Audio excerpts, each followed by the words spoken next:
good morning. Beautiful daf ahead of us today. Beautiful daf ahead of us today. So today's daf. Today's daf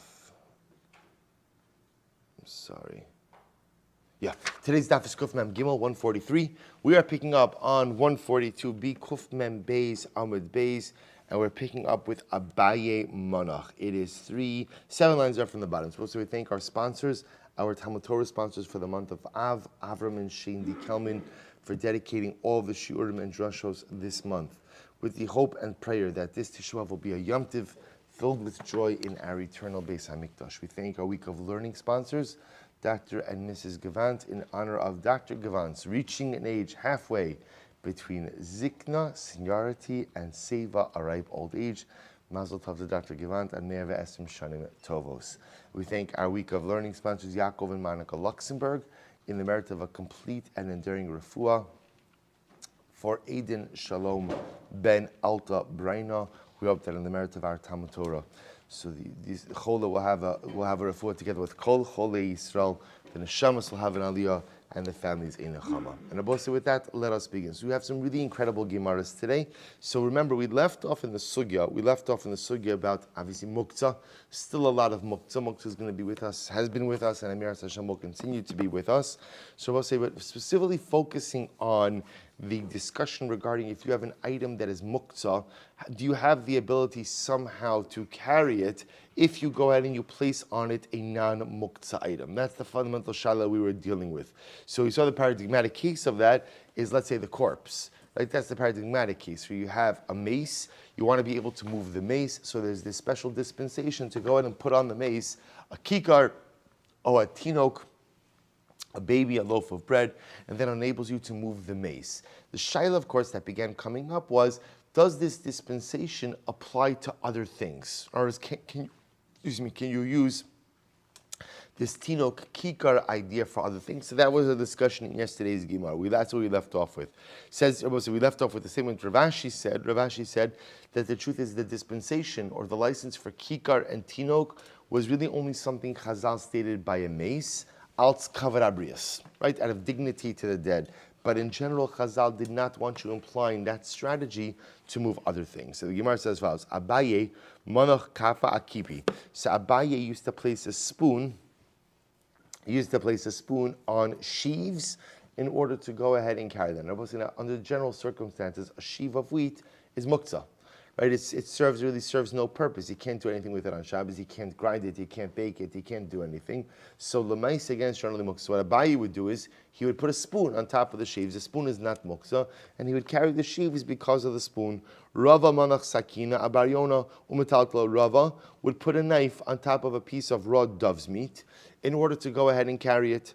Rav Yosef, kama charifa shmaisa sadadardiki. Oh, how sharp these young Talmidei Chachamim are. Now I'll say it was really a little bit of a shtach. Rav Yosef was saying is, they think they're so sharp, right? These young Talmidei Chacham, they think they're so smart.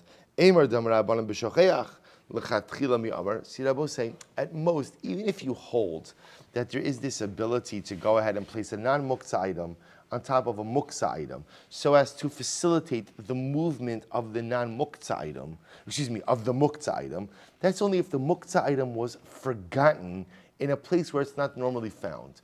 But when you have items that are in their normal place, putting a non-muktzah item on a muktzah item does not allow for movement of the muktzah item. So what Rav Yosef was saying is like this: the piece of meat, the pashtos, was left where it's supposed to be left. The sheaves were left where they were supposed to be left. So it's very nice that Abaye and Rava think that they could put a non-muktzah item on these items and move them, but that's not the case. To which the Gemara says, to which Abaye responds, Amra Abaye, well, you're wrong. I'll tell you why. Ilav dadim chashavana, were it not that I'm a very important person, kafa akifi lamali, chazu lemizga. I wouldn't even have to go ahead and put the spoon on top of sheaves, because sheaves wouldn't be muktzah. Why aren't they muktzah? Because they could go ahead and be used to sit on. I was supposed to say, you could fashion for yourself a nice, comfortable seat out of sheaves of wheat. So Abaye says, if I wasn't Adam Chashav, I was saying that's not a gaivadik statement. What Abaye was just saying was, for someone like me, a Talmud Chacham, it's not fitting to fashion for myself a seat out of sheaves of wheat. But lemaisa, If I wasn't Adam Chashav, people arrange for themselves a pile of wheat to sit on all the time. If that's the case, then in fact it's not really even muktzah. So therefore I don't really even need to put the spoon on top of it in order to move it. I just did that as an extra layer. Amar Rava, ilav the Adam Chashav anal, sakina abaryona lamli. So similarly Rava says, were it not the fact that I'm a Chashav person, I wouldn't even need to place a knife on top of the dove's meat in order to eat it. After all, because I could always go ahead and just chew on the piece of meat raw. So Rav says it happens to be I don't eat it like that because it's not befitting a Talmud Chacham, but Lamaisa you could chew on raw meat. People could chew on raw meat, so therefore it's not really even muktzah. To which the Gemara says, Time with the chazila umsa. Now the reason the raw meat can be moved is why? Because it's fit for human consumption. Technically speaking, you could eat your, I guess, dove's meat tartar, right? You could go ahead and eat it raw if you'd like to. Halo chazilo umsalo, but you see very clearly that if the meat was not edible raw, then halo chalamaisu, you could not move it. Is that to say lememra? The Ravik Rabbi Huda Svirleit. We'll say so again. Remember, the most yesodistic machlokes in Hilchos Muktzah is Rabbi Huda, Rabbi Shimon. And remember again, the way we've seen that many, many times. So if you remember again, the way the Gemara phrases that machlokes is Rabbi Huda Islay Muktzah, Rabbi Shimon Leslay Muktzah, which literally means Rabbi Huda holds of Muktzah, Rabbi Shimon doesn't hold of Muktzah. So we spoke about this many times. That statement could be, that phraseology is a bit misleading. Everyone holds a muktzah, right? You can't not hold a muktzah. It's a halacha, right? So the idea is, the shaila is the application of muktzah. So whereas Rabbi Huda has a very, what we call, narrow application of muktzah, or I should say actually broad application of muktzah, that's the better way to say it. So Rabbi Huda holds that in general, muktzah is a very broad category versus Rabbi Shimon holds it's a very narrow category. So watch this. So Rava just said that the reason I could go ahead and carry raw dove's meat on Shabbos, even without going ahead and putting a knife on top of it, is why? Because really it's fit for consumption. What you see from here, but were the meat not fit for consumption, then halacha l'maaseh you would not be permitted to go ahead and move it. Which sounds like Rava holds like Rabbi Yehuda, who has a broader application of muktzah. To which the Gemara says, is that true? V'ha'amar Rava, l'shamei, Rava said to his attendant, Tavi li bar avza, v'shadi me'eya l'shunra. Make for me a duck. This is on Yom Tiv. Make for me a duck on Yom Tiv, and throw the intestines to the cats. Now look at Rashi, that's Rashi in the Daf. V'shadi me'eya l'shunra. Alma metaltal lahu mishum shunra. So we'll say, what do you see from here? So Rava was telling his attendant that you could carry the intestines in order to feed it for the cat. Now this is very interesting. Say,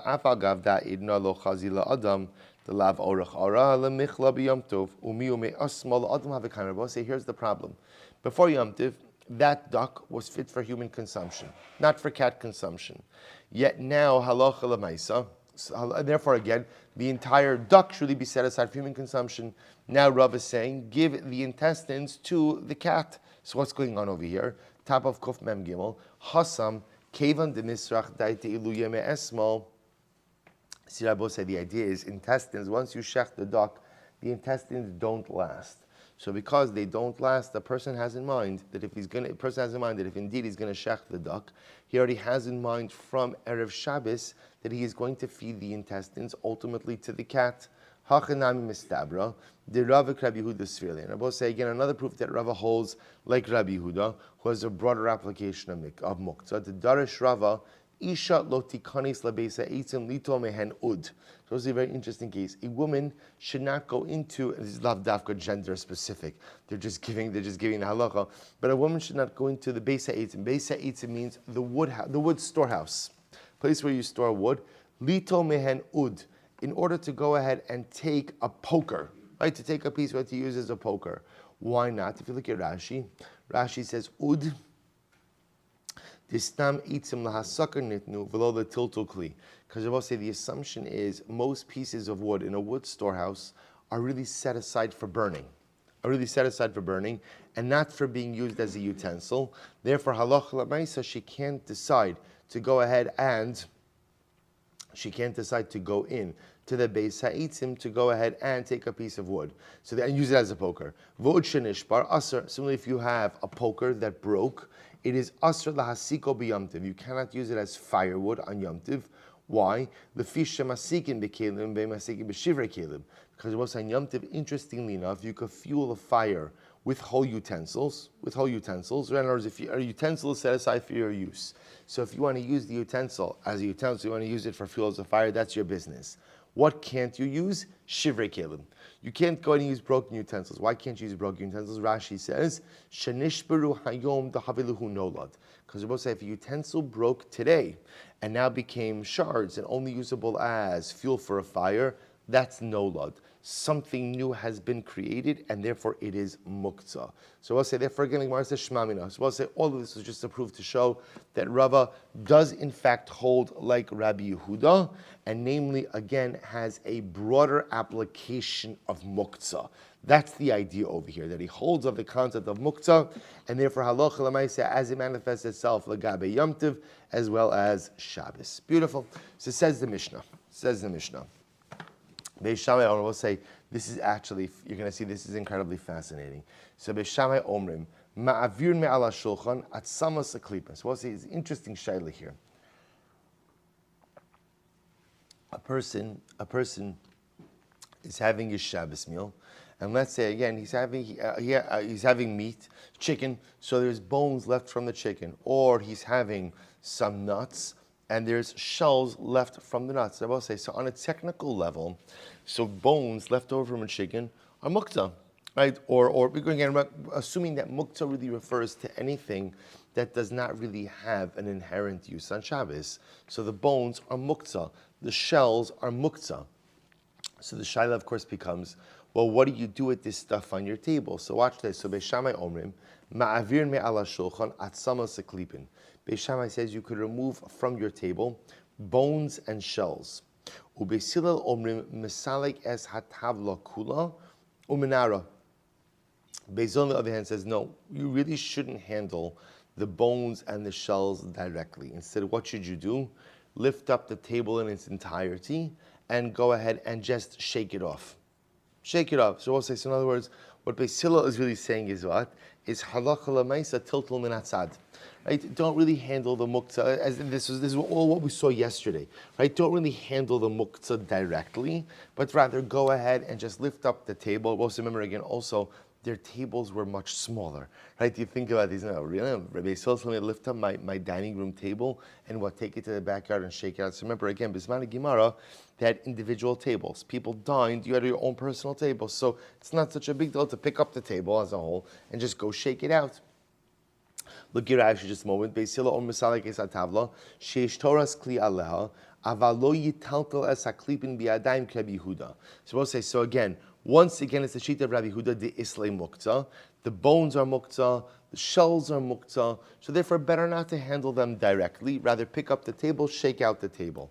So the Gemara says, Misalek es hatavla kula umenara, ma'avirin milifnei hashulchan, Perurin pachos mikizayis. You can remove from the table crumbs that are less than the size of a kizayis. V'seyar shel apunin. So we'll say seyar shel apunin literally are pea pods. V'seyar adashim, or the shells, literally means the hair, but it means the shells of lentils. Mipnei shumaycha behema. Because we're both saying all of these situations, this is true, by the way, of food less than a kizayis, or again, pea pods, or the shells of lentils. All of these items can be moved because they are fit for animal feed. Safug, what about a sponge? A sponge. Im yeshlo beis achiza mekanchin bo. If the sponge has a handle, then you're permitted to go ahead and handle the sponge on Shabbos. Ve'im lav, but if not, in mekanchin bo. You cannot use the sponge to clean. What's the concern of Rabbi? Say like Rashi, in mekanchin bo, kishaochzo nischat bein etzbaosav. Because the concern of say is if you handle a sponge, right? So if the sponge has a handle, then fine. But if the sponge doesn't have a handle, the moment you go and you handle it, what's going to happen? You're going to end up squeezing out liquid from it, which is an issue of schita, an issue of squeezing out liquid. Pretty amazing. So the Gemara says, the Chum say benkach ubenkach notel b'Shabbos. The Chacham seem to say that halacha lamaisa, you are permitted to take a sponge. Now Rashi says over here, kishehu nagov. This is only assuming that the sponge itself is dry. Obviously, the Chacham will not allow you to handle a wet sponge because halacha lamaisa, that is an issue of schita. But if the sponge is dry, the Chacham say you can handle it. Ve'enu makabel tuma. Furthermore, again, a sponge is not makabel tuma. But I will say that's not really a chiddush. Rashi points out over here, de'enu lo kli'etz v'lo beged v'lo sak v'lo mateches. Because a sponge doesn't really satisfy the criteria for Kabbalah Satuma. In order to really be Makabal Tuma, you have to be a kli, you have to be a utensil of some sort, right? But yet the sponge itself is not a wooden utensil, it's not a baguette, it's not a garment, it is not a sackcloth, and it's not metal. So therefore, again, because it doesn't satisfy any criteria, therefore it's not Makabal Tuma. Good, so we'll say a lot in this Mishnah. Says the Gemara, Amrav Nachman, Ein lanu ella beishamek Rabbi Huda u'beisilk Rabbi Shimon. So we'll say, so we only know of Beis Shammai like Rabbi Huda and Beis Hillel like Rabbi Shimon. So we'll say, so what the Gemara is saying over here is that the version of the Mishnah is inaccurate. And in fact, the positions of Beis Shammai and Beis Hillel have to be reversed. Beis Hillel is the one who allows you to go ahead and clean off bones and shells directly. And Beis Shammai is the one who tells you to lift up the table in its entirety. Look at Rashi. Anu ein lanu, ein anu sumchin al mishnasenu, kimos shehi shinuya, ela muchlefes shitaso b'shem Rabbi Huda. So therefore again, what it's saying is like this. Beis Shammai holds like Rabbi Huda. Remember again, Rabbi Huda holds of a broad application of muktzah. So therefore Rabbi Huda will tell you, don't handle bones and shells directly. Rather pick up the table, shake out the table. That is shitas Beis Shammai. Beis Hillel, on the other hand, allows you halacha lamaisa to go ahead and clear off the shells and clear off the bone. I will say, so this in general, that's how we paskin, right? You could clean off your table. You don't have to lift up the table on Shabbos to shake off bones or anything else, but you're allowed to take it off by hand. Remember, that's also part of the idea that these items are often considered to be like graf shalrei. So remember again the great bedpan dispensation. So anything by definition that is considered to be garbage or garbage-like, even if it doesn't have an offensive odor or things like that, you're permitted to get rid of on Shabbos. Remember again, this is part of the logic. Muktzah is dirabanan. Chazal did not want to really apply the halachos of muktzah in a situation where it impinges or encroaches on your oneg Shabbos. So for example, the paradigmatic example of this is you're allowed to take out your garbage on Shabbos. Why are you allowed to take out your garbage on Shabbos? A muktzah gidola mizo, right? Isn't that the paradigmatic example of muktzah garbage? But yet again, that's graf shalrei. Anything that's disgusting, right? Again, so just like you're permitted to empty the bedpan. Aren't the contents of the bedpan muktzah? Yes, but to leave it sitting around in Shabbos is going to encroach and impinge on the sanctity and dignity of Shabbos. You're permitted to move it out. So same idea with refuse on the table. You could get rid of it. Says the Gemara, ma'avirim lefnei hashulchan perurin. Similarly, again, you could remove from the table crumbs less than a kizayis. Says the Gemara Masele the Rabbi Yochanan, the Amar Rabbi Yochanan, Perurin she'in bahen kizayis asra la'abdan bi'alabosai. Now, interestingly enough, this lotion of ma'avirin doesn't mean to throw out per se. Ma'avirin just means to remove. So we'll say the Mishnah is teaching us a very important halacha, which is this, like Rabbi Yochanan, who says that if you have crumbs that are less than a kizayis, you cannot go ahead and destroy them by hand.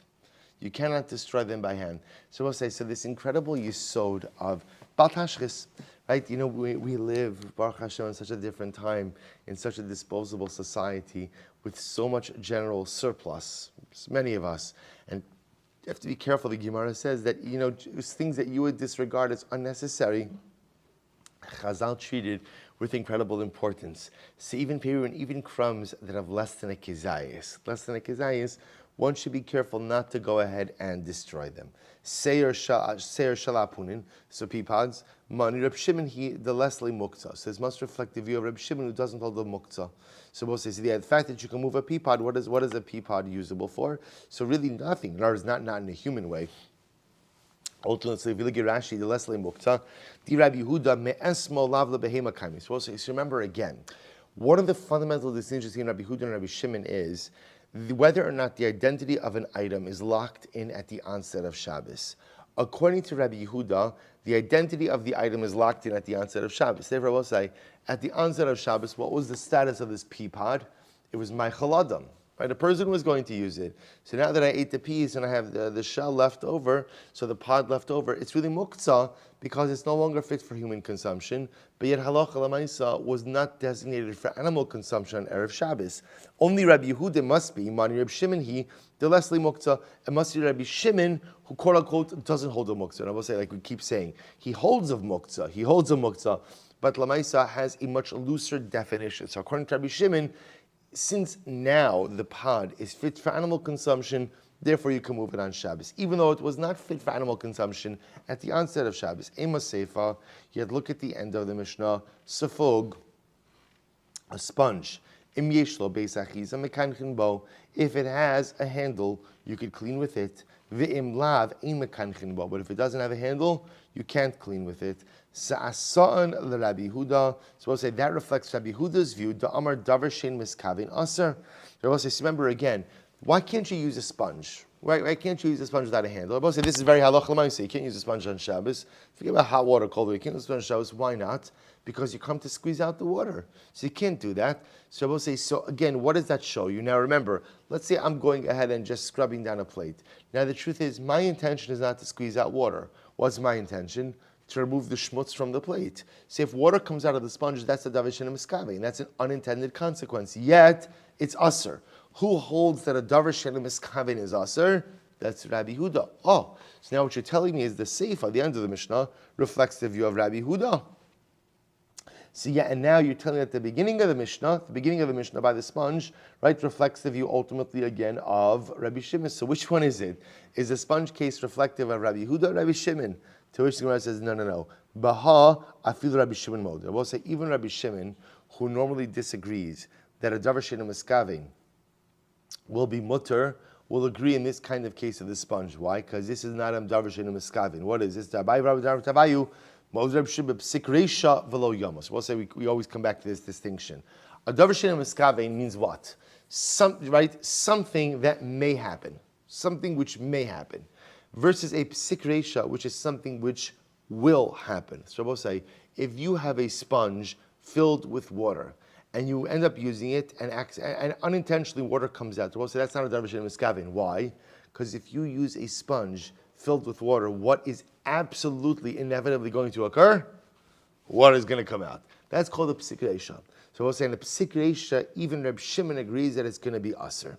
So the Gemara says, therefore, we'll say, so both Reb Yehuda and Reb Shimon both agree that halacha l'maisa, you cannot use the sponge. So we'll say the idea is the only time you can use the sponge is when the sponge has a handle and it's dry. Now the reason you have both, why can't you just use a regular dry sponge? So in this case, Chazal would be saying the issue would be, the Mishnah is saying that the issue would be almost like a concern about getting confused. That if we allow you to use a dry sponge without a handle, you may come to use the wet sponge without a handle as well. Mashiach, if the handle is already a step removed and therefore be permitted. Says the Gemara, Hani garin in the Tamri Aramaisa Sharo l'taltalinu Hoil v'chazin agav iman. So I'll say, so this is actually very interesting. So these pits of Aramean dates are permitted to be carried because of their mother. Now what's the pshat? Look at Rashi. Karinan shal tmarim behin lebehema. So we'll say, so what do you do with date pits? Generally, depending on the date, is you would give it to animals. It would be animal food. So what would happen? So these Aramean dates, Rashi says, Aramaisa tmarim roimheim uma'achilin hachamarim atzman lebehema. Hilchach agav imay lebehema namikam. So apparently these Aramean dates were inferior dates. So what would you do with these inferior dates? In general, you would feed it to your animals. So that meaning the date itself would be given to the animals. So since the date would be given to the animals, therefore what? The pits themselves are part of animal food as well. And therefore the pits are not muktzah on Shabbos because they're part of animal food. However, ude parsaisa, but Persian dates, aser. Right? The pits of Persian dates will be aser. Why, Rabbi said? Because halacha l'maisa, those dates are consumed by people. And therefore, again, the pits themselves are not set aside for animal food. Shmuel used to carry the date pits on a piece of bread. Let's say going back to our bread. What's the right word? Not exclusion, but our what is it? Blood. Bread claws, good. Our bread claws, right? That ultimately take an item that's not muktzah and go ahead and use it to transport the muktzah items. Well, it's just a chilik in the dates. So the dates which were always fed to animals, obviously their pits are not muktzah because it's animal food.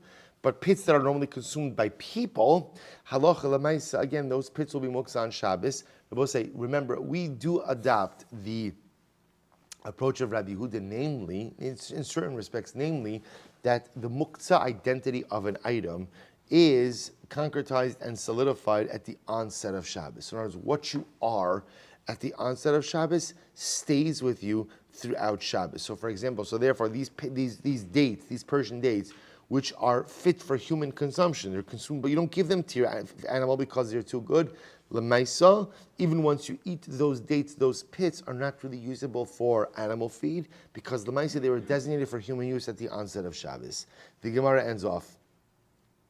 Shmuel Tameh, Damer Shmuel, Osa Adam Kol Tzarch. I'm sorry, Shmuel. Right, Shmuel Tameh. So Shmuel. Right. So remember again. So now we just said Shmuel would transport the pits of the Persian dates on a piece of bread, and this goes going Shmuel Tameh, Damer Shmuel, Osa Adam Kol Tzarch bepas. Because Shmuel holds that a person is permitted to go ahead and use bread for all of his needs. So I will say this is actually an incredible yesod, that there's a concept of bizayon ochlim. There's a concept of not doing degrading things with food. Not doing, have a kavod ochlim, to have a certain level of respect for food, specifically for bread. Shmuel was of the opinion that you could utilize your bread for any constructive purpose, even if it's non-consumption in nature. So the idea over here is he's using the piece of bread to transport pits, but because it's being used in a constructive fashion, that's not called bizayon ochlim. So Rava, metaltul agav likna demaya. So Rabba would do something very interesting. He would transport the pits in a pail of water. So what happened is when he would finish the pit, when he finished the date, either he would spit the pit into a pail of water or throw the pit into a pail of water. The pail of water, of course, is not muktzah, it's a pail of water. So he would transport the pits in the pail of water. Rav Huna bar Rav Yeshua avalu kigraf shalrei. So we'll say Rav Huna bar Rav Yeshua will say pits is like garbage. Pits is garbage. So remember again, garbage falls into the bedpan category. And anything ultimately, again, like that has the ability to be moved. Rav say, do we go ahead and make a graf shalrei lechatchila? Do we create a situation like that intentionally? So the Gemara Rav Sheshes zarek lehu belishne. So this is interesting. So we'll say we're going to talk about how different rabbanim disposed of their date pits. So Rav Sheshes used to spit it out. He would not handle it directly. Instead, he would eat the date. When the pit was in his mouth, he would just spit it, Rashi says, to the other side of the table. All right. So it was Rav Papa would throw it behind his bed. So remember again, the bed really means the couch, right? They would recline when they ate. So when he finished his date, he would just spit it behind the couch. They said about Rabbi Zechariah ben Avkalus, Shayamachzir panav achore hamita v'zarkan. Rabbi Zechariah ben Avkalus would go ahead and turn his head to the other side of the bed, and ultimately again throw it out. So we'll say so he machzir panav, so he would turn his head and kind of just spit the date behind the Rabbi. So I just want to point out, and this is in one of these incredible Daf Yomi timing gemaras. Rabbi Zechariah ben Avkalus is only mentioned one other time throughout Shas. And of course, that's in the story of Kamsa and Bar Kamsa, right? So remember again, Rabbi Zechariah ben Avkalus, when Bar Kamsa comes along and tries to incite the Caesar to go ahead and destroy the Beis HaMikdash by telling the Caesar the Jews rebelled against you. So remember again, you know this story. He says, and the Caesar says, no, they're not. And Zechariah ben Avkalus says, yes, they are. I'm sorry. Bar Kamsa says, yes, they are. Send them a carbon. They won't offer it up. Bar Kamsa shows up in the Beis HaMikdash. He splits the lip or does something to the eye in a way that makes it a mum. So the other Rabbanim wanted to go ahead and offer up the carbon. They wanted to offer it up because they knew this was going to be trouble. Zechariah ben Avkalus said, no, you can't do that because people are going to say you offer up Bal Mumin. The Rabbanim then said, fine, let's kill Bar Kamsa. He's a Moser.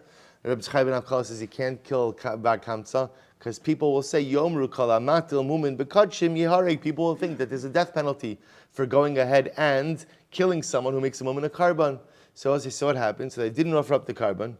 They didn't kill Bar Kamsa. Bar Kamsa goes back to the Caesar. And I will say that is the beginning of the destruction of Beis HaMikdash. So actually the Gemara says something dramatically, scathingly amazing. The Gemara says, An visanuso shazachariah ben Avkalus hechriva as basenu sarfas hechalenu v'glisanu lebeina amim. Literally again, An visanuso means the humility. The humility of Zachariah ben Avkalus destroyed the Beis HaMikdash. Chazal put the entire responsibility of Churban Bayis on the shoulders of Rabbi Zechariah ben Avkalus. We don't have time. Well, if we do have time, I'll come back. There's an incredible connection between that Gemara and this Gemara. The fact that Rabbi Zechariah ben Avkalus is only mentioned one other time through Shas, and it happens to be over here with spitting date pits behind the couch. If we have time, we'll come back to it. Otherwise, we'll save it for a different year. But how incredible is this? In the course of a 7.5-year cycle, that ultimately Zechariah ben Avkalus on Shvuah Shechalbo of Tisha B'Av, incredibly amazing. Hadron Aloch, no tel Adam es binosh. Beautiful, beautiful. Amud Beis, Kuf Mem Gimel, brand new parak. Chavis shenishbara. So we'll say if you have a barrel which broke. So we'll say this is reminiscent of the previous Mishnah that we saw, where halacha l'maaseh you had a situation where something breaks, or we had it before with a fire, right? And there's like a limit as to what you're permitted to save. So similarly, you have a barrel of wine. So what can you do? Shematzilin hemena mazon shalosh suudos. You could save from it enough food for 3 meals. I will say now, of course, what you can do is, you could lay down under it, of course, and drink as much as you can. That and I saw it brought down some of the Rishonim. But here, what you're allowed to do is to go ahead and taking it back and forth. Because remember, again, what we're always concerned about these situations are a number of things: possibility of hotza'ah, carrying different items, or other. So again, chavish nishbara. If you have a barrel of wine that broke, matzilin hemena mazon shalosh sudos. You could save 3 meals worth of food from that broken barrel. And what you could also do is tell your friends, listen, come and save the wine. Come and take wine for yourself. Ubilvat shelo yispog. They will say, what can't you do? Halacha l'maisa, you can't go ahead and sponge it up. We will say that you can't do. So you can't take a sponge, right? Or an absorbent cloth and go ahead and absorb the wine like that, because we will say obviously that is going to be an issue of schita. And I will say I want to just point out something very interesting. So this is not really with wine as much, but l'maisa, whenever you have a liquid absorbed into some type of material, there's 2 issues. There's schita. Now schita, remember, actually we're going to talk about schita in this is a Mishnah that's going incredible sugya. But schita is a told of dash, of threshing, right? Extracting one thing from another. Sometimes when squeezing out a liquid from especially like a garment, it's not schita, but rather it could be malabing. We saw this yesterday, 2 days ago, right? Laundering. So just pointing out, sometimes the same act could sometimes be schita, sometimes malabing, depending on what you have. So the Gemara says over here, you can't sponge up the wine. Ain't sochtin as a supposed to listen to this fascinating sugya. You cannot squeeze fruit on Shabbos. Lahotse mehen mashkin. So we'll say you can't squeeze fruit on Shabbos in order to extract liquid. So you want a fresh cup of orange juice on Shabbos morning before you come to davening. So you can't go ahead and squeeze fruit on Shabbos for their juice. V'im yatso me'atzman. So we'll say, so again, remember, because the act of squeezing fruit on Shabbos is schita. That's mamish schita. That's dash. Mefarek, right? That's extracting the liquid from the solid. That is an isser. However, what happens if the juice is oozed out on their own? What happens in that case? Where I'm not squeezing out the juice, but the juice came out on its own. So we'll say, so what happens in that case? Rabbi Huda Omer, listen to this. So we'll say, I'm sorry. So we'll say, Tanakama holds that it doesn't make a difference whether you squeeze the juice or the juice came out on its own. It's usser. You can't drink juice that comes from a fruit, whether it oozed out or that you squeezed it out. Rabbi Huda makes an interesting distinction. Rabbi Huda Omer, im la'ochlin, if the fruits that you have are set aside for consumption, hayotze mehen mutter. So we'll say if the fruits are set aside for consumption, then any juice that oozes out is going to be mutter. And I will say, what's the logic? If you look at Rashi says, Rabbi Huda Omer im la'ochlin, he mechunasan osan peres hayotze mehen mutter, telo nechali b'masha zabu, v'leka lamigzar b'en shami yischot. So I will say, Let's take a step back for just a moment. Why do the Rabbanan say that even if the juice oozes out on its own, that it's going to be asr? It's very simple, because we're concerned that what? If we allow you to drink that juice, which oozes out on its own, what's going to happen? You're going to squeeze the fruit. So Rabbi Huda says, no, it depends on the fruit. If this is a fruit that is not normally squeezed, but rather, again, this is a fruit which is normally consumed, then halacha l'maaseh, you could drink the juice that oozes out on its own, because we're not concerned you're going to come to squeeze it, because that's not this kind of fruit.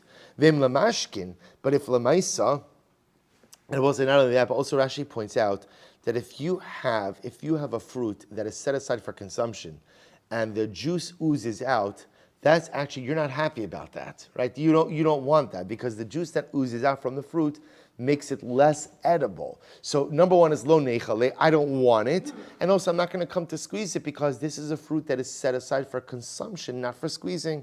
Vim lemashkin, but ultimately if it's a fruit that's set aside for juices, then hayotse mehen aser. Then Ein Achinam Rabbi Huda will agree that if juice oozes out of the fruits, then ultimately again it will be aser. Chalos devash sheriskad. If you have halacha l'maisa, chalos devash are literally honeycombs. So if you have honeycombs that you crushed up, you would crush it in order to extract the honey. If you crushed it up on Erev Shabbos, yatzame atzman asurin. So if you crush the honeycombs on Erev Shabbos and the honey's oozing out on Shabbos, it's going to be aser. For Rabbi Eliezer, Rabbi Eliezer says, no, if you crush it on Erev Shabbos, ultimately, again, it is going to be mutter. So we'll say, so again, we'll see the Chacham are concerned that if we allow you to use crushed honeycombs, you may come to crush actual honeycombs on Shabbos, whereas Rabbi Eliezer is not concerned. We'll see that in the Gemara. But I will say, what I want you to focus on now is the incredible machlokas we have by schitas peros, right? So everyone agrees that you cannot squeeze juice out of a fruit on Shabbos.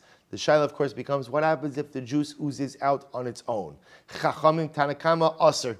Aser. It's just aser. It doesn't make a difference, right? You can't drink any juice that comes from a fruit. Doesn't matter. Rabbi Huda says it depends on the fruit. If it's a fruit that's set aside for consumption, for eating, then you don't really want the juices. In other words, you didn't have a kavanah for the juices. You certainly didn't squeeze the juices. So halacha l'maaseh, you could drink the juice. We're not concerned you're going to come to squeeze the fruit, because this fruit is set aside for consumption. But if it's a fruit that's set aside for juicing and the juice comes out on its own, ein achinami, the juice will be aser.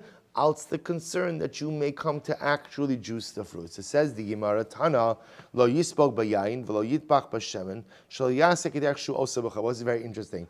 So if you have a barrel of wine that breaks on Shabbos, like we saw before, you cannot sponge up the wine, obviously. And I will say v'lo yitbach. This is fascinating. Yitbach means I will say, if you have a barrel, this is actually, you wouldn't think about this. If you have a barrel of oil and you want to gather up the oil, we'll say, what can you do? This is incredible. You could put your hand in the oil, right? Because the thickness of the oil will adhere to the hand. So what can you do? Mamish, put your hand in oil, bring your hand to the corner of the utensil, and scrape your hand back into the utensil. That's an incredible way to go ahead and collect. That's so fascinating. Collect oil. So you can't do that. You can't do that on Shabbos. Shelo yaseh kederach shu osa b'chol. Because they will say you can't go ahead and collect the wine and collect the oil like you would do during the week. Tan Rabbanon, nispazru lo peiros b'chatzer. If again you had fruit that got scattered in the chatzer, so we'll say, let's say again in this situation you had a not a bucket, not a barrel, a basket of fruit, and let's say again it got scattered all over the chatzar. So what's the halacha? Melakit al yad va'ochel. You could pick it one at a time to eat it. In other words, you could regather the produce one at a time to eat it. Avalo l'soch asal. I will say you cannot regather all of the produce back into the basket. So this is really quite fascinating. So you have a basket of fruit. Now again, remember, the basket of fruit was already collected before Shabbos. What happened? The basket tipped over. The fruit went everywhere. So we're saying, what can't you do? You can't just go back and regather all of the fruit from the chutzner, because we'll say, what does that look like? It looks like harvesting. It looks like, it's not, of course, it's not really harvesting, but it's like an uvda dechol. It has the appearance of a weekday-like activity, and therefore you cannot do that on Shabbos. What can you do? You could go out and collect the fruit one by one as you need it for consumption. Incredible. So we'll say, here we go. Amar Rabbi Yehuda, Amar Shmuel, Moda hay Rabbi Huda Chachamim b'zeisim va'anavim. Rabbi Huda agrees with the Chachamim. So remember again, Rabbi Huda normally says, let's go with everybody agrees. Everybody agrees you can't squeeze fruit. Right? And that's true. It doesn't matter the fruit. Right? Made for consumption, for drinking. You can't squeeze fruit for its liquid on Shabbos. That's total agreement. The machlokes is what happens when juice oozes out of the fruit on its own. So remember again, the Chachamim say, Aser, everything's Aser. Rabbi Yehuda, it depends. If the fruit's for achila, the juices are okay, permitted. If the fruit is for juices, then the juices are Aser. Says the Gemara, Am Rabbi Yehuda, Shmuel Modahay Rabbi Yehuda, Chacham b'zeisim va'anavim. Rabbi Yehuda agrees with the Chachamim when it comes to olives and grapes. Olives and grapes. I will say what my time. I will say namely what, whether the olives and grapes are set aside for consumption or for juice. Either way, juices that ooze out of olives and grapes are going to be asur on Shabbos. My time. Kevan de l'schita ninhu yohev daiti. So this is very interesting because olives and grapes are the type of items that even if your intention is to eat it and not to use it for the juices, juice that comes from grapes, wine, olive oil, are the most common use of these items. So even if your particular intention was different, Rabbi Yehuda would agree that any juices that ooze out of olives and ooze out of oils will be asur on Shabbos. V'ula Amar, Ula says, V'ula Amar Rav, Chaluk Hayir Rabbi Yehuda, Af B'zeisim Anav. Ula says the name of Rav that no, Rabbi Yehuda argued even by Zeisim V'anav. So we'll say, so now we have a further machlokes. Did Rabbi Yehuda agree with the Chacham when it comes to Zeisim V'anavim? Because Zeisim V'anavim, olives and grapes, are by definition items that are only to be squeezed for their juices. Or did he disagree in that case as well and hold no? Even Zeisim V'anavim is only aser if your kavana is for the juices. But if your kavana is for achila, it's okay. Rabbi Yochanan Amar halacha Rabbi Yehuda b'shar peres, ve'in halacha Rabbi Yehuda b'Zeisim V'anavim. Rabbi Yochanan says the halacha follows Rabbi Yehuda by other fruit. Namely, Rabbi Osei will make that juice food distinction, but not by Zeisim V'anavim. Amar Rabbi Yehuda, Amar Shmuel, Moda Haya Rabbi Yehuda Chacham b'Zeisim V'anavim. So Rabbi says name Rabbi Yehuda says name of Shmuel that Rabbi Yehuda agreed with the Chacham b'Zeisim V'anavim. So when it comes to olives and grapes, halacha l'maisa, anything that oozes out of it is going to be aser. Umodim Chacham Rabbi Yehuda b'shar peres. That I will say in this version of Shmuel, the Chachamim agreed with Rabbi Yehuda by all other fruit. Namely, that again, by all other fruit, we'll look, did you set it aside for consumption or for liquid? Amr Rabbi Yirmiyah Rabbi Abba, Ela b'mai pligi. So we'll say, so if that's the case, I don't understand. So if that's the case, that Rabbi Yehuda agrees with the Chachamim by Zeisim V'anavim, and the Chachamim agree with Rabbi Yehuda by Shar Peres, then what? What's the machlokes? Then what do they argue about? So Amrlei l'chisishkach. So he said to him, right, so Rabbi Yirmiyah said to Rabbi Abba, right, or I should say Rabbi Abba said to Rabbi Yirmiyah, go out and figure it out. L'chisishkach. I'm not going to spoon feed you the answer. Go and figure it out. Amram Nachar by Yitzchak, mistabra v'tusim berimonim pligi. I will say, what was the machlokes? The machlokes was buying strawberries and pomegranates.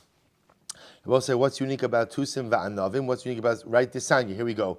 Zeisim, shemashach mehen shemen. So if you have olives, that oil flowed out of them. Shemashach mehen, Rashi says, zav me'elehen.